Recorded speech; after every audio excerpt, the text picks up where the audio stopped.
जय हिंद। आज की क्लास में साइंस के इम्पोर्टेंट क्वेश्चन को देखेंगे। क्वेश्चन नंबर फर्स्ट है, जीव विज्ञान की कौन सी शाखा वंशानुक्रम पैटर्न के माध्यम पर केंद्रित है? तो इसका आंसर हो जाएगा ऑप्शन सी, आनुवंशिकी। यह वंशानुक्रम पैटर्न के माध्यम पर केंद्रित है। निम्नलिखित में से किस कोशिका अंग का अपना डीएनए और राइबोसोम होता है? तो इसका आंसर हो जाएगा माइटोकॉन्ड्रिया का अपना डीएनए और राइबोसोम होता है। जीवों के वर्गीकरण से संबंधित जीव विज्ञान की शाखा को क्या कहते हैं? जीवों के वर्गीकरण से संबंधित जीव विज्ञान की शाखा को वर्गीकरण विज्ञान कहते हैं। प्लाज्मा झिल्ली किससे बनी होती है? प्लाज्मा झिल्ली यह प्रोटीन और लिपिड दोनों से बनी होती है। वे जीव जिनमें केवल एक कोशिका होती है कहलाते हैं, तो उसे कहते हैं एक कोशिकी। Option A. पदार्थों के परिवहन के लिए एक चैनल के रूप में कार्य करता है। पदार्थों के परिवहन के लिए एक चैनल के रूप में कार्य करता है अंतःप्रद्रव्यी जालिका। ऑप्शन सी इसका राइट हो जाएगा, अंतःप्रद्रव्यी जालिका। कोशिका के पावर हाउस के रूप में जाना जाता है। कोशिका का पावर हाउस किसे कहते हैं? तो इसका आंसर है माइटोकॉन्ड्रिया को कोशिका का पावर हाउस कहते हैं। निम्नलिखित में से कौन सा पदार्थ विसरण द्वारा कोशिका झिल्ली के पार संचलन कर सकता है? तो इसका आंसर हो जाएगा ऑक्सीजन। Option A. निम्न में से किस कोशिका अंग को आत्मघाती थैली भी कहा जाता है? तो आत्मघाती थैली कहते हैं लाइसोसोम को। केंद्रक और कोशिका झिल्ली के बीच मौजूद जेली जैसे पदार्थ को क्या कहा जाता है? तो जेली जैसे पदार्थ को कहते हैं कोशिका द्रव्य। स्लाइडेन और स्वान द्वारा दिया गया कोशिका सिद्धांत निम्नलिखित में से किन जीवों पर लागू नहीं होता है? तो कोशिका सिद्धांत जो स्लाइडेन और स्वान द्वारा दिया गया था, यह वायरस अर्थात विषाणुओं पर लागू नहीं होता है। राइबोसोम बनाते हैं, राइबोसोम प्रोटीन बनाते हैं। जीवन की मूलभूत इकाई क्या है? जीवन की मूलभूत इकाई है सेल, जिसे कोशिका कहा जाता है। प्रोटोप्लाज्म शब्द किसने गढ़ा? प्रोटोप्लाज्म शब्द किसने गढ़ा? पुरकिंजे ने। किस कोशिका अंग को कोशिका का मास्टर कहा जाता है? तो इसका आंसर हो जाएगा नाभिक। नाभिक को कोशिका का मास्टर कहा जाता है। किसी कोशिका में मौजूद सबसे बड़ा कोशिका अंग कौन सा है? तो किसी कोशिका में मौजूद सबसे बड़ा कोशिका अंग होता है नाभिक, जिसे न्यूक्लियस कहते हैं। निम्नलिखित में से किस कोशिका अंग को कोशिका का प्रोटीन कारखाना कहा जाता है? कोशिका का प्रोटीन कारखाना किसे कहा जाता है? तो इसका आंसर हो जाएगा राइबोसोम को कहते हैं। एक पशु के शरीर की सबसे बड़ी कोशिका इनमें से कौन है? एक पशु के शरीर की सबसे बड़ी कोशिका होती है न्यूरॉन। निम्नलिखित में से कौन सा एक कोशिका में अधिक मात्रा में होने वाला अणु है? निम्नलिखित में से कौन सा एक कोशिका में अधिक मात्रा में होने वाला अणु है? मतलब सबसे ज़्यादा क्या पाया जाता है? तो इसका आंसर हो जाएगा जल। निम्नलिखित में से पादप कोशिका का कौन सा बड़ा अंग प्रकाश संश्लेषण में मदद करता है?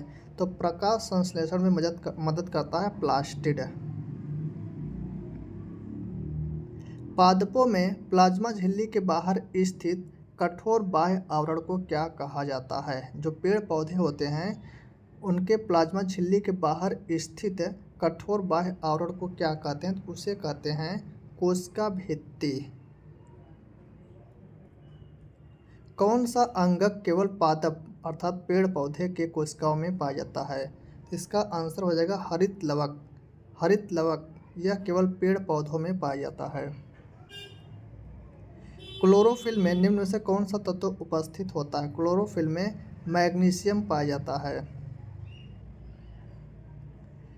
उस वर्णक का नाम बताइए जिसकी वजह से पेड़ पौधों जो पौधे होते हैं उनका रंग हरा होता है। तो क्लोरोफिल के कारण पौधों का रंग हरा होता है। हमारे शरीर के कोशिकाओं में उपस्थित अम्ल होता है। हमारे शरीर के कोशिकाओं में उपस्थित कौन सा अम्ल होता है? तो इसका आंसर हो जाएगा डीऑक्सीरिबोन्यूक्लिक एसिड। ऑप्शन ए इसका राइट आंसर है। निम्नलिखित में से किसे जैविक उत्प्रेरक कहा जाता है? जैविक उत्प्रेरक एंजाइम को कहते हैं। जैव उत्प्रेरक के रूप में जैव उत्प्रेरक के उपयोग से जटिल पदार्थों को सरल पदार्थों में तोड़ दिया जाता है, जिन्हें क्या कहते हैं? तो जटिल पदार्थों को सरल पदार्थों में तोड़ दिया जाता है किसके द्वारा? तो एंजाइम के द्वारा। तो उसे एंजाइम कहते हैं। इसी की सहायता से जटिल पदार्थ को सरल पदार्थों में तोड़ा जाता है। प्रोटीन का सरलतम रूप क्या है? प्रोटीन का सरलतम रूप है एमिनो एसिड, एमिनो अम्ल।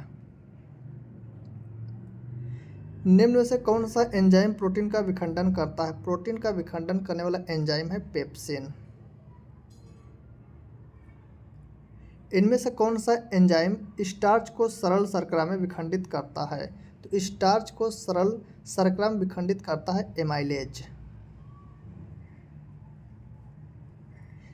जीवों में प्रोटीन निर्माण के लिए सूचना स्रोत क्या है? जीवों में प्रोटीन निर्माण के लिए सूचना स्रोत क्या है? तो इसका आंसर जो डीएनए है, डीएनए है।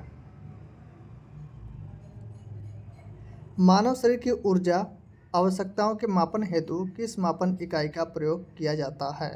तो इसका आंसर हो जाएगा ऊर्जा मापन के लिए कैलोरी का प्रयोग करते हैं। निम्नलिखित में से कौन सा एक जैविक उत्प्रेरक है? तो जैविक उत्प्रेरक किसे कहते हैं? एंजाइम को जैविक उत्प्रेरक कहते हैं। फलों में मीठेपन के लिए कौन सी शर्करा उत्तरदायी होती है? फल क्यों मीठा लगता है? तो इसका आंसर है फ्रक्टोज के कारण। पादपों में प्रचुर मात्रा में उपस्थित तत्व है। तो पेड़ पौधे में प्रचुर मात्रा में मतलब सर्वाधिक मात्रा में कौन सा एलिमेंट होता है? तो इसका आंसर है कार्बन होता है। मानव शरीर का मुख्य हिस्सा किससे बना होता है? मानव शरीर का मुख्य हिस्सा पानी से बना होता है। आरएनए का पूर्ण रूप क्या है? तो आरएनए का पूरा नाम होता है राइबोन्यूक्लिक एसिड। ऑप्शन सी इसका राइट आंसर है। जीव विज्ञान में डीएनए का पूर्ण रूप क्या है? डीएनए का पूरा नाम होता है डीऑक्सीरिबोन्यूक्लिक एसिड। निम्नलिखित में से किसे आनुवंशिकी का जनक कहा जाता है? तो मेंडल को आनुवंशिकी का जनक कहते हैं। ग्रेगर जॉन मेंडल को आनुवंशिकी का जनक कहते हैं। ओरिजिन ऑफ स्पीसीज नामक पुस्तक किसके द्वारा लिखी गई है? तो ओरिजिन ऑफ स्पीसीज जो पुस्तक है यह चार्ल्स डार्विन के द्वारा लिखी गई है। किस वैज्ञानिक ने द थ्योरी ऑफ एवोल्यूशन का प्रतिपादन किया था? तो इसका आंसर हो जाएगा द थ्योरी ऑफ एवोल्यूशन का प्रतिपादन चार्ल्स डार्विन ने किया था। निम्नलिखित में से कौन सी जीवधारियों के वर्गीकरण की मूल इकाई है?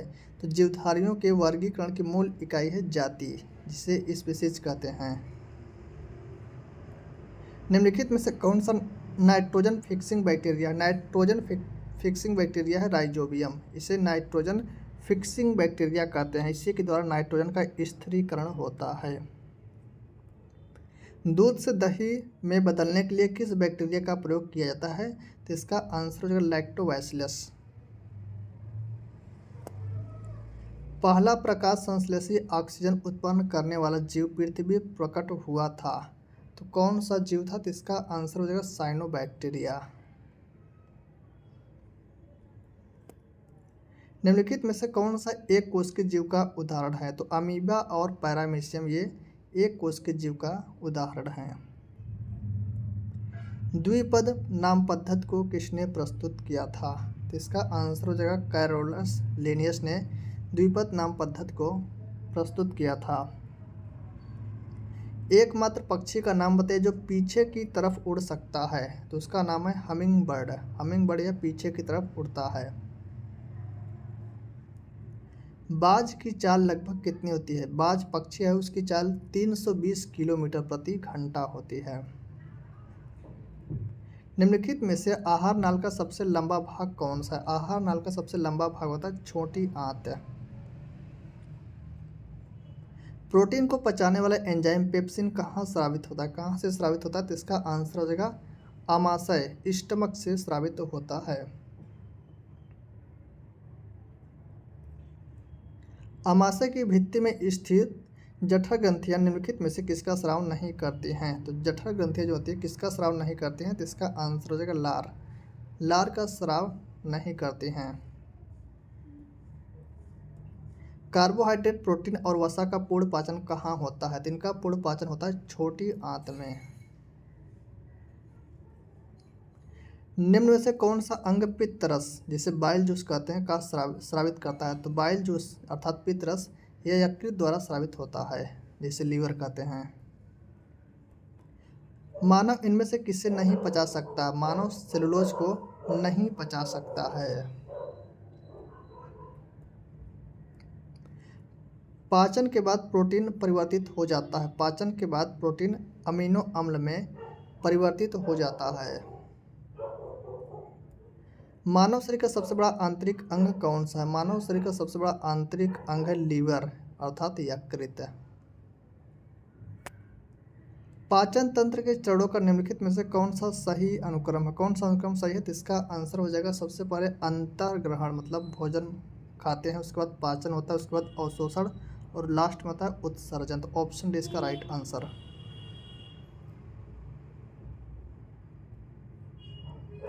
दांतों में सड़न शुरू हो जाती है जब मुंह का पीएच मान से कम होता है, जब मुंह का पीएच मान जो है 5.5 से कम होता है तो दांतों में सड़न शुरू हो जाती है।